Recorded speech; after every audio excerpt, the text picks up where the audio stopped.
Boa noite. Mais uma vez, Marcos Bonfim, chefe de polícia da King Special Polícia aqui em Carolina do Norte. Hoje nós estaremos fazendo um hangout com a Alex Agra. Ele é um estudante da Universidade Federal em Ciências Políticas. Tive um prazer, um privilégio de conhecê-lo em Londrina, numa conferência sobre segurança pública, em que estava várias autoridades, coronel da Polícia Militar, vários major, capitães, policiais, pessoal da Guarda Municipal de Londrina, estava presente o presidente da OAB de Londrina, estava presente 2 ou 3 delegados, procurador-geral. Foi sensacional a nossa conferência sobre segurança pública. O Alex Fraga estava presente. E o que me surpreendeu muito, ele tem apenas 17 anos, está na faculdade federal, fazendo segurança pública, tem muito conhecimento, e o que mais me encantou, e assim eu fiquei bastante animado, que aos 15 anos ele já tinha um mentor, que era o doutor Ricardo Balistreri. Doutor Ricardo, famosíssimo no Brasil de segurança pública, é uma autoridade, um conhecedor profundo. Ele briga pela implantação de uma polícia mais eficaz, mais dinâmica e um ciclo de polícia completa. Doutor Ricardo Balistreri é altamente progressivo, é uma polícia de primeiro mundo no nosso país, e o Alex é o pupilo dele, é o discípulo dele, né? Com 17 anos na Faculdade Federal. Eu vou deixar o Alex se apresentar e dar maiores informações sobre a pessoa dele. Fala, Alex. Opa. Boa noite, pessoal. Primeiramente, obrigado pela oportunidade, de estar apresentando aqui um pouco sobre a minha história, o que eu estudo, né? Meu nome é Alex Agra, eu tenho 17 anos, eu estudo aqui na Universidade Federal da Bahia. Por um tempo eu fui bolsista voluntário do Progesp, que é um programa que estuda políticas públicas de segurança. Fiquei cerca de 6 meses no Progesp, tive que sair por causa de outras demandas, e hoje o que eu estou estudando especificamente já não é mais o modelo de segurança pública, apesar de eu não ter abandonado ainda, mas eu expandi a minha pesquisa. Hoje eu estudo atividade de inteligência no Brasil, sobretudo a repercussão política da atividade de inteligência, e eu tento correlacionar muito a atividade de inteligência com a questão da segurança pública, sobretudo dando um caráter político e histórico para a discussão, porque as discussões hoje em torno da segurança pública, sobretudo muito pela raiz do weberianismo, coisas mais técnicas que tem nas discussões sobre segurança pública, ela é meio assim, o Weber ele era um neocantiano. Isso quer dizer o quê? Para o Weber você não é capaz de chegar à realidade, você só pode estabelecer um tipo ideal da realidade, então você estabelece uma idealização para comparar com a realidade. Isso fez com que muitos teóricos da segurança pública, eles abandonassem a observação da realidade como ela é, da própria realidade da segurança pública. Então, uma outra repercussão desse fator é que tem muito pouco feito de segurança pública no Brasil, com pessoas técnicas, porque você pega o secretário de segurança, poucos deles são pessoas técnicas, como o nosso professor Ricardo Balistreri, como o Luiz Eduardo Soares, como o Michel Missi, poucos são técnicos de fato, e ainda tem outra questão, poucos dialogam com a polícia. Como é que eu quero implantar, como é que eu quero pensar um modelo de polícia se eu não sei quais são as demandas dos policiais? O pessoal que está lá na atividade prática sensível cotidiana, que está ali realizando o trabalho de polícia, como é que eu posso pensar uma polícia sem dialogar com eles? Então, a grande questão da formulação das políticas públicas hoje para a área de segurança é que são políticas que não são pensadas tendo em vista a realidade. Você querer, por exemplo, força pública isolando a guarda municipal, ou então não entendendo a guarda municipal enquanto uma guarda de fato que vai promover a segurança, trazendo a guarda municipal como uma guarda que vai só fazer a defesa ali do patrimônio público. Não é isso que as pessoas querem. Não é isso que os próprios policiais querem. integrado, uma visão da totalidade da segurança pública. Então, quando eu fui desenvolvendo meus estudos, eu conheci o Balestreri em uma atividade do Sindicato da Polícia Civil daqui. Na verdade, são pessoas de um coletivo sindical chamado Coletivo Sankofa, 3 cabeças, que é o Ari, o famoso Ari do Sindipol, o Kleber Rosa e o Denilson. São 3 policiais civis daqui que tentam organizar os debates sobre a reestruturação da carreira única, sobre ciclo completo, reestruturação do sistema de segurança pública no geral. Então, trouxeram o Balestreri para cá, quando ele estava participando da atividade, e ele foi, desde o início, muito receptivo comigo. Então, desde que eu conheci ele naquele dia, ele foi sempre um mentor, ele sempre me indicou bastante, por exemplo, às vezes ele me indicava as leituras, às vezes eu discutia com ele e falava, olha, não é por esse caminho.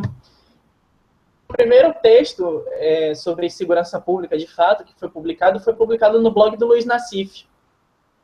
Quando eu publiquei o primeiro texto, Análise Dialética da Segurança Pública, o Ricardo Balestreri foi a primeira pessoa a comentar o texto, dizendo, olha, eu não concordo com tudo que está escrito aí, não, mas tem um futuro aí.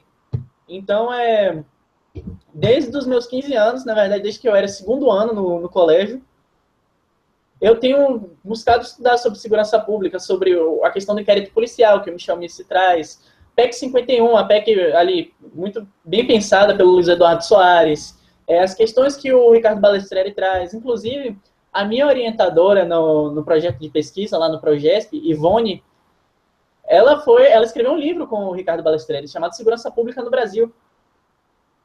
Então, eu dei uma sorte na minha vida, que foi ter encontrado muitas boas pessoas dispostas a mudar a segurança pública. E, paralelo a isso, eu tenho uma pessoa na minha vida que é como se fosse um pai para mim, que é o José Mário, o atual presidente do Sindicato dos Policiais Federais aqui da Bahia. E o José Mário, ele foi sempre assim um mentor, ele sempre me contou muito sobre o que se passa dentro da polícia. Então, além da visão técnica de fora e tal, uma visão assim mais crítica do que acontece na polícia, eu também sempre tive muito acesso ao que acontece internamente, de ambos os lados, tanto da Polícia Federal, quanto da Polícia Civil, Polícia Militar também, que eu tenho colegas lá. Então, sempre foi muito tranquilo para mim conseguir desenvolver esses 2 lados, conseguir conciliar. Eu acho que eu dei muita sorte na minha trajetória, porque normalmente o pessoal segue só o caminho da polícia, ou só o caminho dos técnicos lá, e eu consegui conciliar um pouco. Então, você conseguiu, na verdade, estar juntando o útil com o agradável. Agora, exatamente. O que me encanta é ver um jovem, não é? Já com uma capacidade intelectual, com uma maturidade, buscando soluções para o nosso país,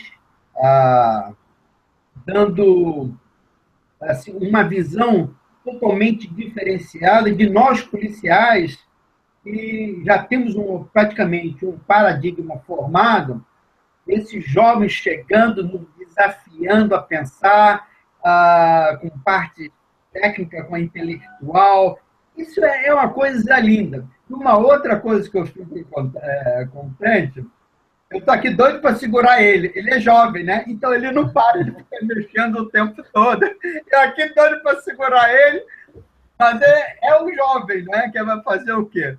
E é muito bacana. Eu fico muito entusiasmado em ver talentos como o Alex, que amanhã é o nosso líder. É o futuro do país, em que nós devemos investir, apoiar, suprir as necessidades que ele necessita agora para ele se formar, não só a capacidade intelectual, mas como visionário para o futuro do nosso país, que é o líder de amanhã, né? Quem sabe que amanhã ele é o ministro da Justiça. E veja a formação dele em base, não é aquela formação política. Você é meu amigo, vem ser aqui ministro da Justiça. Ou você vem... Não, ele realmente é um estudioso desde os 15 anos de idade. Isso é uma lição para todos nós, principalmente para nós que somos policiais, e devemos estar abertos para aprender e a trocar ideias e crescer, né? Porque o que eu tenho dito, hoje está se debatendo muito aí o ciclo de polícia completo, daqui a 20 anos é uma outra coisa, isso já passou, ficou para trás. As coisas se evoluem, o sistema se evolui. Hoje nós estamos com a internet e tecnologia aí, mas tão veloz, que está difícil de acompanhar, né? Então, e nós temos que acompanhar. Hoje, fazer polícia não é da mesma forma que nós fazíamos há 10 anos atrás. É muito dinâmico a coisa. E eu quero explorar esse novo paradigma, né, do Alex, para ele dar a posição de como ele vê as coisas, para nos ajudar. E, Alex, como você vê as instituições de polícia? A Polícia Civil, a Polícia Municipal, a Polícia Militar, a Polícia Federal, a Polícia Rodoviária Federal. Aliás, olha, a Polícia Rodoviária tem sido um exemplo de polícia, a atuação dela. A Polícia Rodoviária, para mim, cada vez demonstra mais, quando fica aquela polícia especializada, o trabalho sobressai muito mais, a eficácia, ela é muito melhor do que uma coisa totalmente, vamos dizer assim, aberta. Né? A Polícia Federal, a Polícia Rodoviária Federal está fazendo um trabalho assim fantástico e, olha, está fora do paradigma da maneira que a Civil, a Guarda Municipal, a Polícia Militar está fazendo polícia. Então, eu queria te ouvir você, Alex, qual é a tua visão atual e qual seria a projeção para o futuro que você gostaria de ver, você jovem, no futuro, com uma polícia? Olha, a partir daí são duas questões que a gente pode trabalhar. Como é a polícia hoje, a materialidade, como ela se manifesta hoje, e como deveria ser a polícia, que é uma questão mais à frente. Então, o que acontece com a polícia hoje? Meu objeto de estudo específico sempre foi a Polícia Federal, pela proximidade, pela facilidade de acessar as informações, inclusive porque uma das coisas que temos muito problema aqui no Brasil é que você não tem um instituto de estatística específico para agrupar as informações sobre segurança pública. Você tem informações muito soltas e até os próprios policiais têm dificuldade de fazer isso. O Progesp, a bolsa de pesquisa que eu participava, tinha um programa que era para fazer um mestrado profissional para policiais. E esse programa de mestrado foi pioneiro, implantado pela professora Ivone, e uma das dificuldades que os policiais sempre relatavam para a gente e tal, era essa dificuldade de encontrar os dados e as estatísticas sobre segurança pública. Então, vamos trabalhar uma questão aqui que é a realidade da polícia hoje.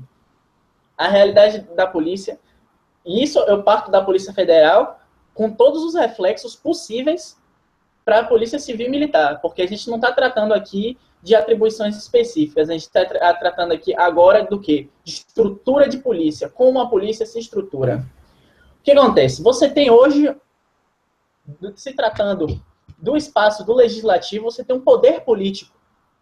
O que eu entendo quanto poder político? Um poder, já utilizando, já que os weberianos da segurança pública gostam bastante de usar, o poder, então, é uma probabilidade de impor a vontade numa relação, mesmo contra a resistência da pessoa que está sendo, para a qual a vontade está sendo imposta, a partir dos seus interesses. Entende? Então, ou seja, eu tenho um grupo político organizado produzindo uma dominação em relação a outro grupo, que ali ele consegue estabelecer dois fatores. Os fatores objetivos e os fatores subjetivos. O que eu entendo quanto fator subjetivo aqui? Olha a imagem que, por exemplo, os delegados de polícia têm ali nas novelas. A imagem do delegado de polícia é sempre a do chefe de polícia experiente, é sempre a do último a resolver os problemas, é sempre a da pessoa mais brilhante da delegacia, o cara mais técnico. E o que se encontra na realidade é o seguinte: pela ausência de carreira única, que é necessariamente o quê? É você ter um policial ali que ele começa de baixo, ele não tem uma janela no meio da carreira para chegar à chefia, ele vai progredindo de acordo com dois fatores, mérito e experiência, e de acordo com o mérito que ele adquire através da experiência, ele vai conseguir uma posição ali de chefia na polícia. É a partir dessa experiência desse cara que ele vai identificar ali, por exemplo, as expertises de cada policial para fazer um trabalho policial. Como é que eu tenho, por exemplo, uma pessoa formada na área de TI, uma pessoa que tem todas as habilidades possíveis para se desenvolver do ponto de vista da investigação cibernética, e eu tenho essa pessoa lotada numa delegacia de crimes financeiros, enquanto o cara que era para ser especialista em crimes financeiros está lá na DELINCH, que é repressão à pedofilia, e aí eu tenho uma formulação toda confusa internamente. Por que eu tenho isso? É um problema de administração. Você tem um técnico de administração, uma pessoa formada em administração para estar lá na polícia? Não. Você tem uma figura que conseguiu ali um cargo de acordo com a representação política dele. Então, ponto. Fatores subjetivos. O que é fator subjetivo? É a mensagem hegemônica que se transmite de como é a segurança pública através da mídia, através, inclusive, ontem ou anteontem, você fez um vídeo notificando muito bem a pergunta da Fátima Bernardes, como foi uma pergunta capciosa e equivocada do ponto de vista da segurança pública. Aquela questão sobre o policial e o traficante. Então, quando você traz essas questões, todo esse aparato midiático que é construído em cima de qualquer coisa, em cima tanto dos espaços que são propriamente políticos, e aí eu estou falando, seja um projeto de lei, seja uma discussão acerca de alguma coisa, ou até questões que são muito mais, que avançam muito além da política. Quando a gente fala de segurança pública, a gente está falando da vida das pessoas. A gente está falando da condição, do meu bem-estar que eu tenho para sair aqui, ir ali no mercado e voltar, tendo a certeza de que em todo esse processo de ida e volta, eu vou estar a minha vida garantida. E em qualquer coisa que acontecer, eu vou ter ali as forças necessárias para conseguir contornar a situação. Se eu for assaltado, eu conseguir chegar e fazer uma denúncia, o cara conseguir. Então, primeiro fator, fatores subjetivos. Isso é o que acontece. Fatores subjetivos. Fatores objetivos. Você tem um grupo político muito organizado, articulado entre alguns oficiais da PM e a grande maioria delegados de polícia, sobretudo delegados de Polícia Federal, que está ali no Congresso fazendo um lobby muito forte em torno dos seus próprios interesses, se valendo das posições internas de delegados de Polícia Federal para conseguir esse tipo de benefício. E aí foi muito bom você ter citado a Polícia Rodoviária Federal, porque há um tempo atrás, se não me engano, a PEC 131, era uma PEC que tentava trazer a Polícia Rodoviária Federal para debaixo da Polícia Federal, dizendo que a Polícia Federal tem ordem sobre a Polícia Rodoviária Federal, porque cabe à Polícia Federal fazer o policiamento das rodovias, segundo o aparato da Constituição. Deixa eu dar um adendo aí. Eu, inclusive, coloquei no meu YouTube 24 departamentos federais aqui nos Estados Unidos, e a própria Polícia Federal, ela acumula esses 24 departamentos. Enquanto aqui nos Estados Unidos nós descentralizamos o poder, nós descentralizamos as áreas específicas para que possa dar mais o exemplo, a Polícia Rodoviária, que hoje sobressai longe dos outros departamentos de polícia, porque ela tem um foco voltado naquilo, né? E ela tem praticamente uma carreira única dentro do próprio sistema da Polícia Rodoviária Federal. Então, é descentralizado. Então, por exemplo, aqui, nós temos o DEA, especializado em narcóticos. Nós temos a WISE, especializada em imigração. Nós temos o Departamento de Imigração, voltado para uma outra área mais judicial. Nós temos a ATF, especializadas em explosivos, armas e tabaco. E por aí vai. E tem uma outra financeira. Enfim, são departamentos extremamente qualificados e que não está na mão de um. Você veja só a grandeza da descentralização. A Polícia Federal nossa está na mão de um diretor-geral. Então, se ele fizer um erro, ele faz um erro para o departamento todo.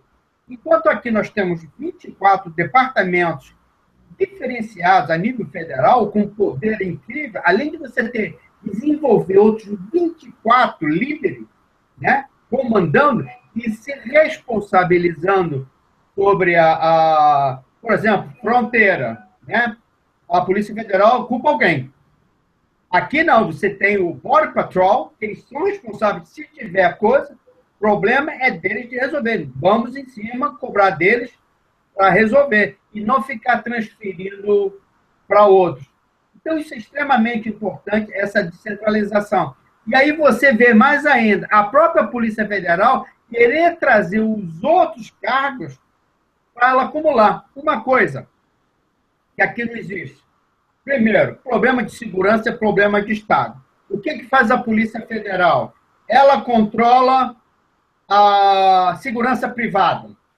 Isso não é problema de Polícia Federal, isso é problema de segurança de Estado. Número 1. Ela controla o porte de arma. Isso é problema de Estado. Ela centraliza toda. Ela controla o... Me fugiu agora autorizar que a pessoa tenha uma arma em casa. Então, ela acumula... Porte de arma. Hã? O porte de arma. Então, ela acumula coisas que ela deveria estar livre para fazer coisas mais específicas, mais profundas, que afete o país e não o Estado. O problema de segurança de Estado é de Estado. O problema de federal é muito mais abrangente. Então, ela fica com essas coisas, vamos dizer assim, não é coisas menores, atribuições de Estado, ela fica acumulando tudo para ela, cada vez mais poder. E o pior, centralizado tudo num homem só, que é o delegado. Então, se você vê as estatísticas, eu posso estar falando, filosofando, mas vamos olhar a estatística. A estatística não mente. Tá? A segurança pública hoje no Brasil é a coisa mais absurda que tem. Um índice extremamente baixo, um índice mostrando uma... vamos dizer assim, qual seria a palavra? Ineficaz, um trabalho muito arcaico, sem resultados, o homicídio cada vez aumentando mais velozmente, o estupro, aí um escândalo, né? 47 mil por ano, rapaz, que absurdo. E o pior morre mais gente aqui do que em guerra. Hã? Morre mais gente no Brasil do que países em guerra. Tranquilo.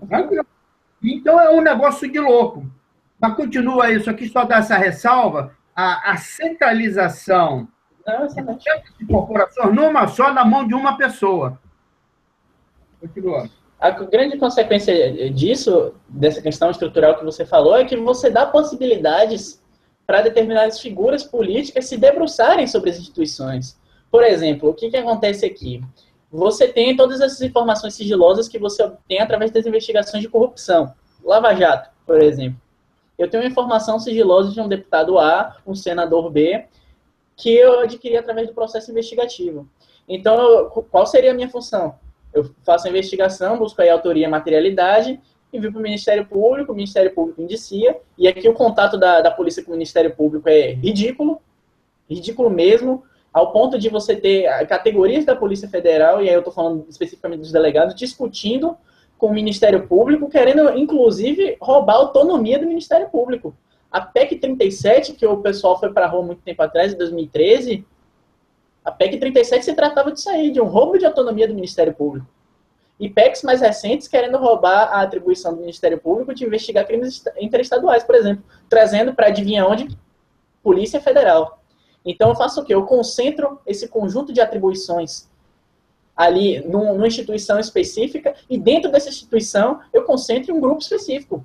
Qual é a consequência disso? Eu tenho ali uma informação sigilosa, eu vou enviar para o Ministério Público? Não, é o que eles fazem. Eles se utilizam dessas informações sigilosas para chantagear dentro do Congresso e conseguir um conjunto de benesses para a categoria deles. O maior exemplo disso, MP657. O que foi MP657? A partir de agora, só o delegado de polícia pode ser diretor-geral da Polícia Federal. Eu estou te dizendo o seguinte, se eu tiver um garoto ali, egresso ali de um colégio, de uma faculdade particular, vamos supor, ele fez ali a ANP, que é a Academia Nacional de Polícia aqui, que é a academia que você faz para entrar na Polícia Federal. Ele vira delegado, ele começa lá na terceira classe, ele vai progredindo, ele vira delegado de classe especial. Pronto. Ele não precisa ter ido para nenhum tipo de operação. Ele não precisa ser um cara operacional. E eu estou lhe dizendo o seguinte, esse garoto aí, que passou esse tempo ali, nunca pisou numa operação na vida, ele vai ter total condição de liderar uma instituição armada do Estado, uma instituição que cumpre funções. Eu não estou falando aqui só de Delfim, não, crimes financeiros. Eu estou falando, por exemplo, delinche, repressão à pedofilia. A gente, às vezes as pessoas têm dificuldade de entender que quando a gente está falando de segurança pública, a gente não está falando só de furto de celular e roubo de carro, não. A gente está falando da vida de pessoas. A gente está falando do bem-estar das pessoas. A gente está falando da segurança de um pai de falar para uma filha, ó, você pode ir para tal lugar, de falar para o filho dele, ó, você pode ir para tal lugar com tranquilidade, que você pode voltar tranquilo. Então, o que acontece? Eu tenho essa concentração aqui.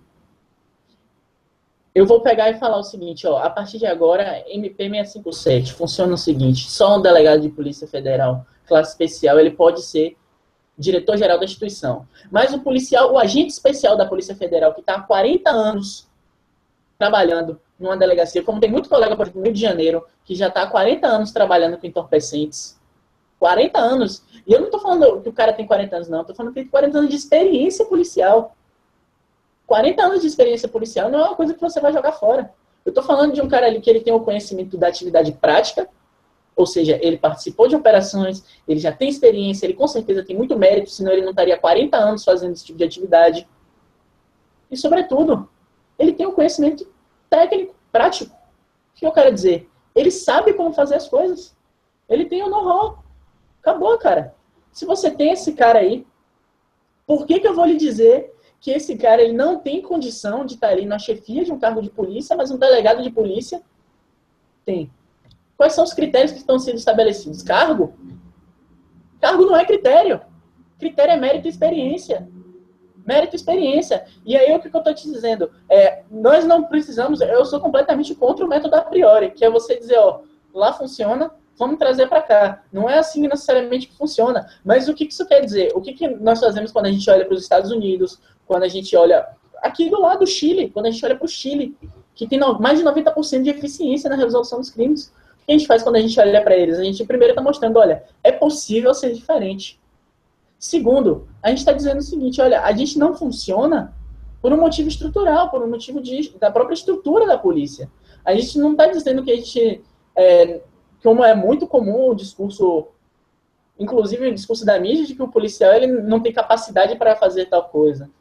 Os policiais brasileiros são capacitados, mas eles lidam com a estrutura que é incapaz de abarcar essa possibilidade deles.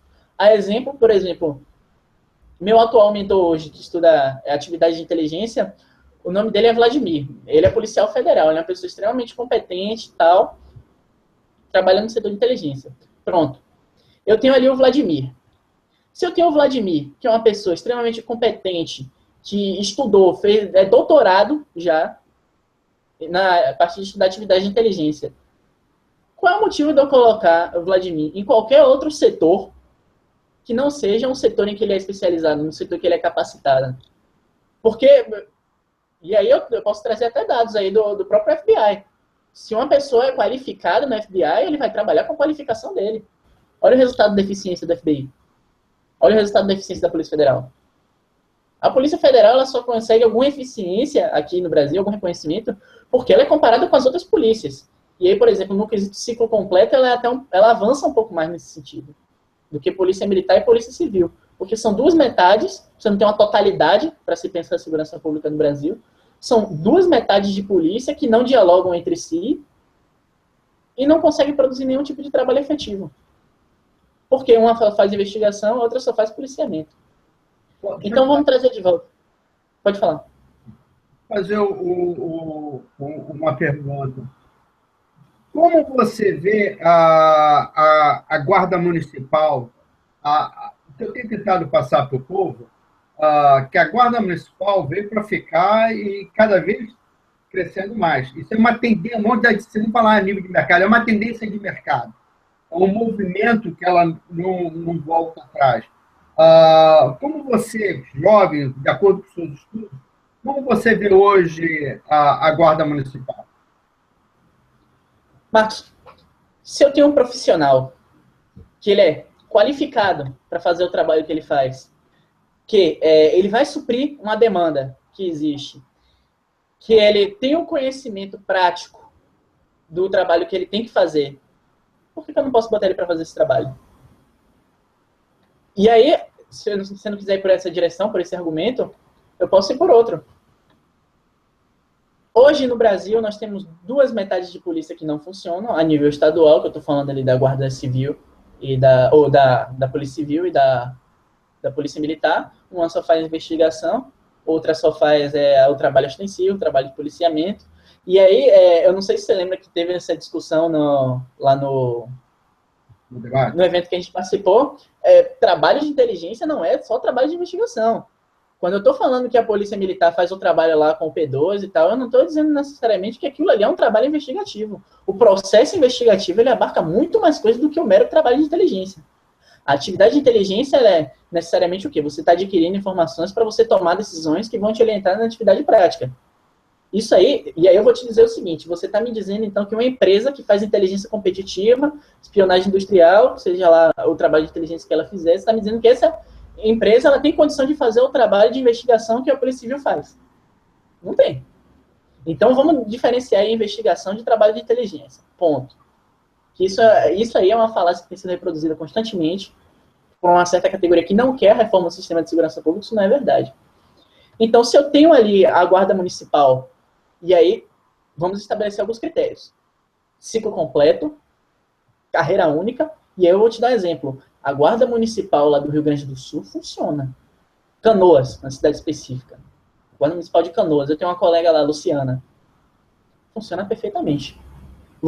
Se você encontrar algum relato de abuso de autoridade ou de falta de eficiência na Guarda Municipal de lá, eu vou ficar surpreso. Porque são eficientes. Por quê? Porque você tem uma estrutura que vai lhe proporcionar essa eficiência. Em comparação à Guarda Municipal daqui de Salvador, é um desastre. A Guarda Municipal daqui de Salvador, ela não sabe para que lado vai.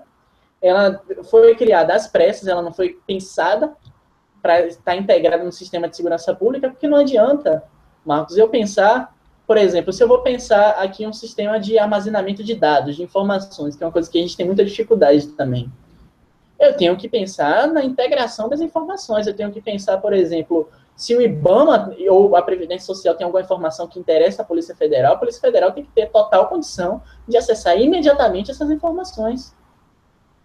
E agora, da mesma coisa, da mesmo modelo, na mesma linha de pensamento, se eu vou querer pensar uma instituição que vai promover a segurança pública numa determinada região, seja nível municipal, estadual ou federal, eu tenho que pensar a integração dela com as outras instituições. Aqui isso não foi pensado. Então, qual é a consequência disso aqui? A consequência disso você não sabe aqui se a polícia, se a Guarda Municipal pode andar armada, se não pode. A Guarda Municipal não entende muito bem onde estão localizadas as atribuições dela. Porque, embora, nem isso acontece aqui, mas embora você tivesse ali localizações de atribuições em lei da Guarda Civil, da Guarda Municipal, no caso, do ponto de vista assim, do treinamento, da eficácia, do direcionamento, um direcionamento não existe. Então, a Guarda Municipal, primeiro, ela é importante. Segundo, mais que isso, ela é essencial, mas ela tem que vir integrada com o sistema. Ela tem que vir preparada. E se a Guarda Municipal é uma coisa que ela veio, como você disse, mas se ela veio como para se estabelecer agora, que ela se estabeleça já a partir do prisma de um outro modelo. Porque, particularmente, o que eu acredito? Eu acredito que não é de um dia para o outro que a gente vai conseguir implantar todas as reformas que a gente quer. É dentro dos limites, das contradições desse próprio modelo de segurança que a gente vive que a gente vai conseguir encontrar os caminhos e, sobretudo, as possibilidades para a gente construir uma nova polícia. Quer ver um exemplo claro disso aí? Sobre o ponto de vista político, a movimentação que tem sido feita, tanto de policiais civis e militares, mas sobretudo de policiais federais, em torno da reforma da segurança pública. O evento que a gente foi lá em Londrina foi um evento organizado pelo Sindicato dos Policiais Federais. Então, foi um evento que existia ali uma organização de policiais que estava lutando pela reforma do sistema. Não vai ser de um dia para o outro? Claro que não. Não pode ser.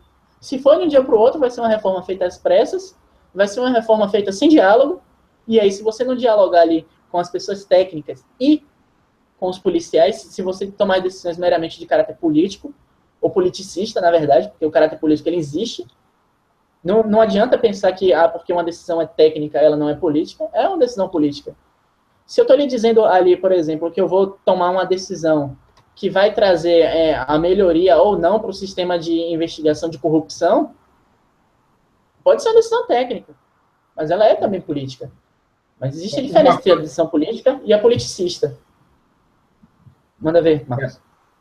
Uma coisa que eu queria ressaltar, né, naquela seminário de segurança pública em Londrina, aliás, parabéns para o Rodrigues. O Rodrigues fez um trabalho fantástico, trabalho. Todo mundo junto. E você vê a participação da Polícia Militar com pessoas, o comandante de Londrina, aliás, quero parabenizar o comandante, o coronel, o relacionamento dele com a Guarda Municipal de Londrina, fantástico. Eu fiquei muito surpreso, e raramente você vê um relacionamento profissional entre as duas, e o pessoal, você vê, tinha um coronel, tinha um pessoal da Guarda, vários agentes federais, 2 delegados civis, eu me lembro, outros sargentos, major, capitão, quem mais que estava lá? O pessoal da Polícia Civil de Santa Catarina, o Anderson. Da Polícia Civil de Santa Catarina estava presente. Enfim, outros líderes aprendendo. Nós não vimos um delegado federal. Isso é muito ruim, porque acaba a existência dos dois lados. Né? Primeiro que você não tem a oportunidade de ouvir o outro lado. Embora os 2 delegados da Polícia Federal Civil que estavam presentes, participaram, fez parte da mesa, expôs a sua ideia, a gente vai criando um diálogo. Então, isso eu vejo essa de integração muito grande entre as instituições. Agora, eu quero ressaltar uma coisa, aqui do FBI, que você mencionou logo no início. O FBI, todos os departamentos dos Estados Unidos, qualquer crime que aconteça, cai no sistema e vai direto para o FBI. Mas o FBI faz investigação sobre isso? Não, é um banco de dados. Porque a segurança pública pertence ao Estado. Então, se você cometeu um crime aqui em Carolina do Norte, Califórnia não sabe.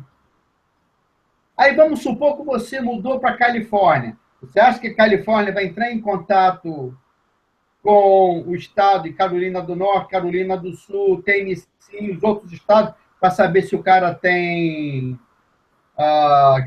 crime ou algum recorde nas costas? Não. Você manda no sistema a pergunta para o FBI, o computador roda aonde o cara morou, qualquer tipo de processo ou qualquer acusação, bom, o FBI automaticamente está de volta para aquele departamento. Por quê? Porque você pode cometer um crime na Flórida, você pode cometer um crime em Carolina do Norte, o outro lá na Califórnia, você foi preso, embriagado em Missouri, e por aí vai. Né? Aí, quando você joga no sistema, o sistema do FBI vai te dar tudo. Por quê? Porque todos os sistemas são integrados. Né? Qualquer crime que aconteceu, por exemplo, Alex, você está aqui em Carolina do Norte, você foi portando 10 quilos de cocaína, você foi julgado, tal, fizemos o teu book, a impressão digital, automaticamente vai para os arquivos, para o sistema do FBI. Então, qualquer lugar que você for, Estados Unidos, e quando colocar no sistema, bom, aparece você lá. Isso já no Brasil, me parece que isso não existe. Brasil? No Brasil, o que acontece é o seguinte, eu até conversei com o Zé Mário uma vez, foi muito engraçado, você tem que solicitar para a polícia de outro estado, por exemplo, se eu tenho um crime que acontece lá em São Paulo, e aí o autor desse crime está localizado aqui na Bahia, eu tenho que solicitar um colega da Polícia Federal de lá de São Paulo para ele me passar as informações. Eu não tenho um sistema que vá pensar todas essas coisas integradas. É um reflexo, inclusive. Próprio dentro do sistema da Polícia Federal não existe essa integração. Vixe, Maria. É muito pior do que a gente pensou. Então tem que pedir lá para o cara colocar no computador para... Exatamente. Estamos bem atrasados. E esse sistema, independente de Polícia Federal. Não é questão só que o cara... É qualquer crime. Então, é uma coisa... Olha a beleza da coisa. Em vez de sugestões, né? Nós estamos aqui meditando, estamos jogando lá. Se a Polícia Federal descentralizasse o poder, pô, uma polícia especializada de fronteira, federal de fronteira, uma polícia especializada em narcóticos, mas fora do controle da Polícia Federal, e outros departamentos, e se focasse numa centralização no computador, que todos os crimes que entrassem na delegacia, aonde for, automaticamente seriam, e a gente faz também o fingerprint, que é eletrônico, automaticamente vai para o sistema lá. E seria uma beleza, porque seria muito mais rápido, porque quando você acessa, então, por exemplo, estou aqui em Carolina do Norte, eu entro no sistema, coloco Alex Fraga, pum, vem automaticamente. Entendeu? Então, é fantástico isso para nós. É muito...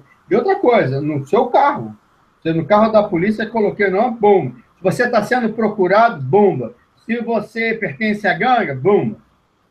No passado, eu estava patrulhando, eu coloquei lá o nome do cara dentro de um condomínio, aí vê lá, a primeira coisa que veio, cuidado, gangue, membro de gangue.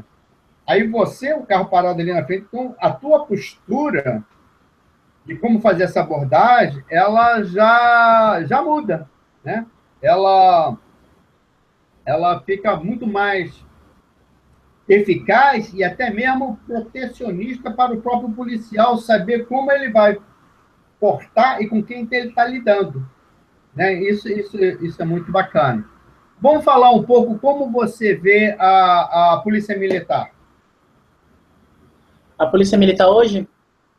Então, a Polícia Militar hoje eu vejo que ela tem 3 grandes problemas internamente. O primeiro, claramente, é o da militarização, e aí você pode até se utilizar dos argumentos dos movimentos sociais acerca da violência policial e tal, mas já que o objetivo é pensar a polícia de uma maneira integrada, então vamos pensar sobre outro prisma.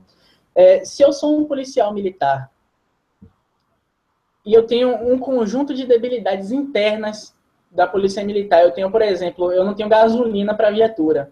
Eu quiser ir para a rua e falar, é o seguinte, isso aqui está errado, eu não posso. Porque eu vou sofrer sérias sanções, inclusive agora no Rio de Janeiro, isso está acontecendo com uma gravidade muito grande, policiais recebendo sanções disciplinares por causa da luta que estão promovendo, porque policial militar... a realidade nacional da Polícia Militar é que eles já ganham muito pouco e com o conjunto de restrições que estão se estabelecendo vão perder muito em todo esse processo. E aí, sob o prisma do policial, ele não pode sindicalizar e ele não pode ter uma greve. Eu estou tirando ali direitos que são direitos básicos de qualquer trabalhador, que são preceitos básicos de um policial. Por exemplo, se eu tenho aqui uma política constante de extermínio de policiais militares, eu quiser aqui, policial militar, organizar um ato em torno dessa política de extermínio, eu não tenho condição. Eu não posso, eu vou sofrer uma sanção disciplinar. Se eu sofrer algum tipo de injustiça ali dentro do espaço militar, eu não posso me manifestar, porque eu vou sofrer uma sanção disciplinar. E o que eu estou tratando aqui, Marcos, não é necessariamente sobre a disciplina do policial, porque a Polícia Federal não é militarizada e a Polícia Federal é uma polícia extremamente disciplinada. As polícias ao redor do mundo, a grande maioria delas não são militarizadas. O FBI é militarizado, Marcos? Não, longe disso. A Polícia Estadual é militarizada aí? Não existe isso. São todos disciplinados, não são? Opa! A única polícia militar que nós temos é o das Forças Armadas. Acabou. Que é necessariamente uma polícia militar. É o que se entende quanto polícia militar. Exato. E outra coisa, se eles estiverem fora do quartel e cometerem qualquer crime, qualquer coisa, não é a polícia militar que vem pegar eles, somos nós mesmos. Não existe essa diferenciação. Ele vai para a corte, ele vai para a corte civil. Ele cometeu crime fora do quartel, não interessa. Ele vai ser tratado como civil. E a profissão dele é militar. O cargo dele pode ser lá o que for, mas ele vai responder. Pode ser coronel, pode ser major, pode ser capitão. Ele cometeu um crime fora, ele não está na... Não existe tribunal militar. Só para o Exército, para a Aeronáutica, para a Marinha tem. Isso é outra coisa. Mas que ele cometeu um crime comum, é corte comum. Não tem esse privilégio que ele vai ser julgado Por exemplo, o militar, ele bate na mulher. Ele vai ser julgado como qualquer outro cidadão que bateu na mulher. Não tem esse negócio de ir lá para a corte militar. Então, essa é uma das grandes diferenças. Né? O policial, ele cometeu o crime, o militar, ele cometeu um crime, matou alguém, ele vai responder se ele matou dentro do quartel. Aí é justiça militar. Mas se ele matou fora, ele está num bar aí, bebeu tal, saiu na porrada com alguém, brigou e atirou e matou alguém, ele vai responder como qualquer uma outra pessoa. Entendeu? Vamos falar um pouco... Fala. Aqui na Bahia, especificamente, a gente tem um policial que ele já é bastante famoso, assim, pela luta que ele promove entre os praças da Polícia Militar, né, que é o Marco Prisco. E o Marco Prisco, ele foi duramente reprimido em todas as greves policiais que ele organizou aqui, considerando que as pautas que ele traz são pautas normalmente extremamente legítimas. Inclusive, o Prisco foi preso pela Polícia Federal por um crime... Não faz sentido. Não faz sentido você ser preso pela polícia, uma polícia federal, sendo que você está lutando pela reforma da estrutura de segurança pública. Outro exemplo, um colega meu, Eduardo, policial militar do Paraná. Eduardo foi preso quando estava reclamando, manifestando a favor do sistema da reforma do sistema de segurança pública. Então, ao mesmo tempo em que os policiais militares, eles são os que mais sofrem com esses problemas da estrutura de segurança pública hoje, tanto através dessa questão do militarismo, como através da carreira única e do ciclo completo, que são duas debilidades que são inerentes a todas as polícias no Brasil. As polícias não se desprendem dessas debilidades. Ao mesmo tempo que o policial militar, ele é o que mais sofre com todas essas coisas, ele é o que menos tem condição de empregar uma luta contra elas. Porque é muito, de certa forma, mal comparando, é muito mais fácil para um policial federal responder a um processo administrativo disciplinar do que para um policial militar responder a um inquérito militar. Policiais, e aí você tem... Eu gosto muito do Tropa de Elite 2, quando aquela cena que o Matias vai preso, ou denunciar as questões internas da polícia, aquilo ali é o retrato exemplar de como é o sistema de segurança pública no Brasil. Você vai protestar em relação a uma crise que está presente na própria estrutura da polícia, e você toma 30 dias de cadeia porque você está protestando por uma pauta legítima. Então, e aí fica a dica aí para o pessoal que também gosta que faz a discussão tanto da segurança pública quanto discussões gerais, o pessoal dos movimentos sociais. Se vocês querem de fato mudar alguma coisa no Brasil, vão ter que dialogar com a polícia, vão ter que dialogar com as pautas dos policiais, vão ter que dialogar necessariamente com as coisas que acontecem internamente na polícia e que vocês ignoram completamente. As demandas de policiais militares em torno de, por exemplo, agora eu tenho um potencial muito grande dos policiais militares, falando especificamente aqui do Rio de Janeiro, mas tem outras organizações aqui na Bahia, com o Marco Prisco e tal, mobilizações de policiais militares em torno de reformas, que você está vendo ali que, porra, se você quer falar tanto de classe trabalhadora, enxerga que policial também é classe trabalhadora. E aí, quando morre gente negra na favela, morre fardado e morre descalço. Porque ao porque as pessoas negras são assassinadas na favela. São. Mas o policial militar que mora na favela, ele também é um jovem negro.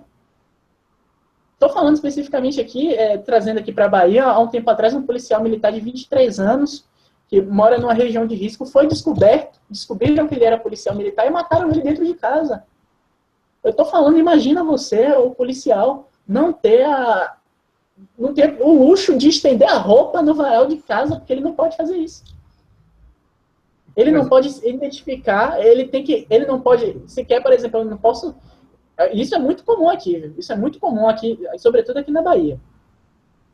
Eu, policial militar, inclusive é reflexo do próprio salário baixo que ganho, eu estou ali morando na região de periferia, eu não posso ir ali, tomar uma cerveja no barzinho, porque o risco de atentarem contra a minha vida é muito grande.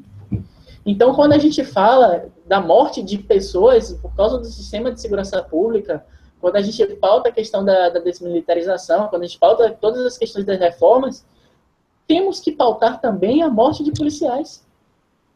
Recentemente, agora, foi divulgado um estudo pelo Sindicato dos Policiais Federais aqui da Bahia, o número de suicídios de policiais federais. Gente, estamos falando das condições de trabalho. Eu tenho dois professores assim, que são grandes nomes, que são o Jair Batista e a Graça Drupa, que são professores de Sociologia do Trabalho. E, gente, se nós vamos ter que observar assim, o que acontece na dinâmica das condições de trabalho, vamos ter que enxergar policiais como trabalhadores, não como uma figura à parte. Exato. Se a gente quiser trazer essa discussão da reforma de segurança pública, ou essa reforma vai ser feita junto com os policiais, ou não será feita. Não será feita. Vamos pautar desmilitarização? Vamos, mas vamos pautar carreira única também? Vamos pautar carreira única?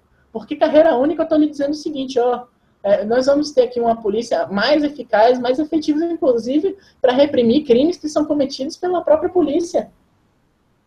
Porque se eu tenho ali, por exemplo, voltando para aquela questão dos delegados que se articulam politicamente, se eu tenho um modelo de carreira única ali, eu tenho uma pessoa que tem o mérito, experiência na atividade policial, ele sabe que aquele crime está acontecendo, não é por motivos de carreira, de categoria que você ocupa, porque é aí que eu disse, essa é uma das repercussões de você ter a categoria como critério de promoção dentro da polícia. A categoria não deve ser o critério de promoção. É a experiência e o mérito. Manda ver. Eu recebi uma pergunta aqui agora, eu quero saber a opinião, e vamos fazer o seguinte, já estamos falando quase 1 hora, eu estava calculando mais ou menos 30, já estamos quase 1 hora, faltam 5 minutos para completar uma hora. Nós vamos fazer um outro dia focando na Civil e na Polícia Rodoviária Federal, tá? Tá combinado? Mas eu quero fazer uma pergunta antes da gente concluir. Eu queria que você falasse que ontem eu vi aqui através da internet, e me emocionou um pouco, sobre 2 PMs do choque. Lá do Rio de Janeiro. Se posicionaram para não agredir os outros colegas. E uma cena lastimável que eu vi, um oficial tirando a 12 do outro policial que estava resistente de usar a 12, ele pegou aquela 12 e deu vários tiros em cima dos nossos colegas da Civil. Qual é a tua visão sobre isso? Tenta resumir rápido para a gente fazer a conclusão. Bom, sinteticamente, existem 2 problemas aí. Um problema que é eminentemente político e outro problema que é eminentemente estrutural. E eles 2 se correlacionam, não tem como pensar os 2 isolados. Qual é o problema estrutural aí? Carreira única e militarização. Eu tenho ali um grupo internamente na polícia que é extremamente beneficiado, se tratando da polícia militar, que são um grupo de oficiais. Com isso, eu estou tratando da categoria, não do indivíduo. Porque você pode ter muito bem oficiais que estão ali a favor da reforma da segurança pública, mas eu estou falando de categorias aqui, questões estruturais, não individuais. Então, eu tenho essa primeira questão, que eu tenho uma categoria que está sendo, de uma maneira lastimável, explorada, que são os praças da polícia militar. E aí eu tenho um conjunto de manifestações organizadas desses praças em torno de categorias que não são só categorias salariais, mas nacionalmente, saindo um pouco do exemplo do Rio de Janeiro e trazendo para uma questão mais integrada, você tem um conjunto de policiais que estão organizados ali no sentido de promover essa reforma e sofrem repressão. Um exemplo evidente foi esse que eu mencionei aqui do meu colega Eduardo, do Paraná, que tomou 30 dias de cadeia porque segurou um cartaz numa manifestação. 30 dias de cadeia por segurar um cartaz não é motivo para prender ninguém. E agora a questão política. Como essa estrutura se relaciona com essa questão política? Você tem aí um aparato de dominação dessas categorias que estão mais acima da polícia, oficiais e delegados, que eles têm uma necessidade de reproduzir esse poder. Eles precisam constantemente estar garantindo a manutenção do poder, porque o poder ele não é estático.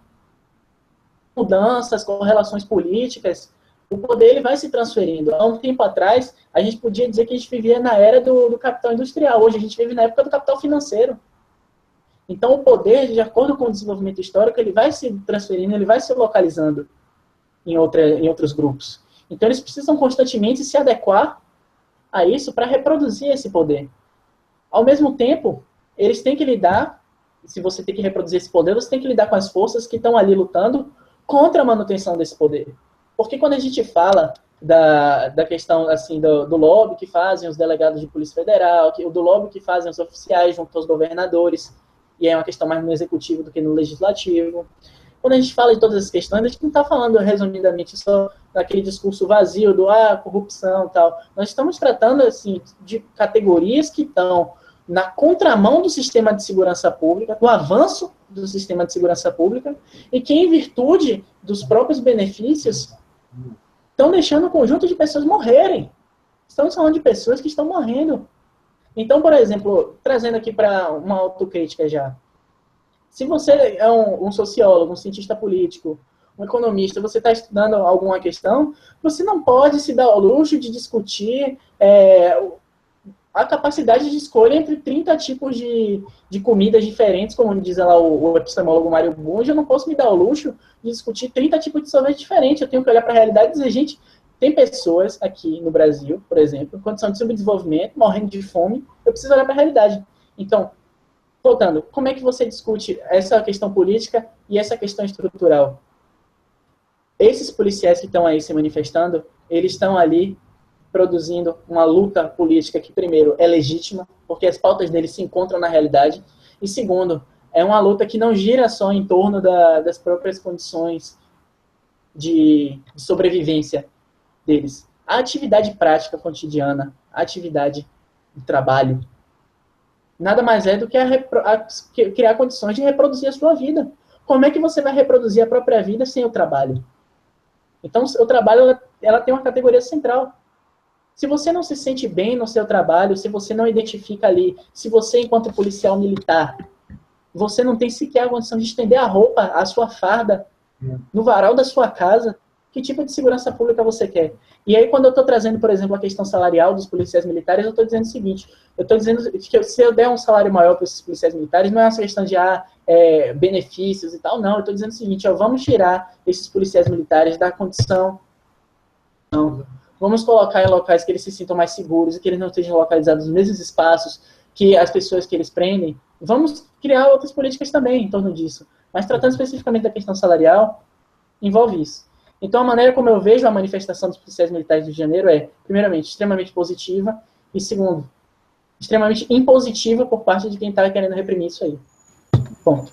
Completamos 1 hora. Então, vamos fazer o seguinte. Eu vou acabar de fazer aqui o encerramento. E na quinta-feira que vem, às 8 horas da hora de Brasil, nós vamos fazer um outro debate. Um bate-papo entre eu e você. E nós vamos focar na Polícia Civil e na Polícia Federal e também na Polícia Ferroviária. Tá? Vamos trazer, porque a Polícia Ferroviária ainda existe, está aí presente. E nós devemos estimular e apoiar a Polícia Ferroviária Federal, e também nós vamos trazer o assunto sobre os presídios. Tá? É muito importante nós falarmos sobre os presídios, os guardas penitenciários e quem sabe até no futuro uma polícia dentro do próprio presídio, né? Mas vamos terminar. Então fica combinado. Você pode na semana que vem, quinta-feira? Posso, tranquilo. Então, está combinado, na próxima quinta-feira, às 8 horas da noite, nós vamos continuar o nosso papo. Queria agradecer imensamente o Alex Agra. Eu que agradeço, Marcos. 17 anos dando um show de conhecimento, é um estudioso da matéria. Nós, brasileiros, temos que apoiar os jovens para estudar, para que amanhã é o futuro. E nós temos que aprender com eles, temos que respeitar a maneira que eles pensam e da maneira que eles querem o futuro do Brasil, né? E nós passamos. E eles vão continuar aí e, quem sabe, amanhã eu vou ter o prazer de olhar assim. Aí está o ministro da Justiça, Alex Agra. Vai ser muito bacana, né? Olha, aí eu vou falar assim, Alex, ministro, o senhor lembra do nosso bate-papo? Vai ser muito legal. No dia 17/11/2016. Olha, não é verdade? Olha, foi um prazer imenso, vou desligar agora. Então, está combinado. Na semana que vem, estaremos aqui na quinta-feira, 8 horas, com o Alex Agra participando. Nós vamos falar Polícia Civil, Polícia Rodoviária Federal, a Polícia Ferroviária, e vamos falar sobre as nossas penitenciárias e, principalmente, sobre os nossos guardas penitenciários. Que Deus possa abençoar vocês. Mais uma vez, muito obrigado, Alex. Obrigadão, Marcos. Obrigado demais pela oportunidade. E trazer um pouco também aqui uma última questão, né? Que é o seguinte, sobretudo no meu curso, as pessoas têm tido, trazendo aquela questão que eu falei, têm tido uma dificuldade muito grande de estudar a questão da segurança pública, porque sempre tem determinadas concepções a priori sobre o policial, o indivíduo policial. Então, um apelo, pelo menos que eu faço, vamos olhar mais para a realidade, tratar a segurança pública como a sobrevivência das pessoas que estão no nosso cotidiano, o bem-estar das pessoas, e não como um mero objeto para apresentar num seminário ou uma exposição bonita que você fala para seus alunos. Vamos tratar a segurança pública como a vida das pessoas. Exatamente. Muito obrigado, muito obrigado. Obrigadão, Marcos. Que Deus te abençoe e que Deus possa abençoar o nosso Brasil. Tchau, tchau. Tudo igualmente. Valeu, Marcos.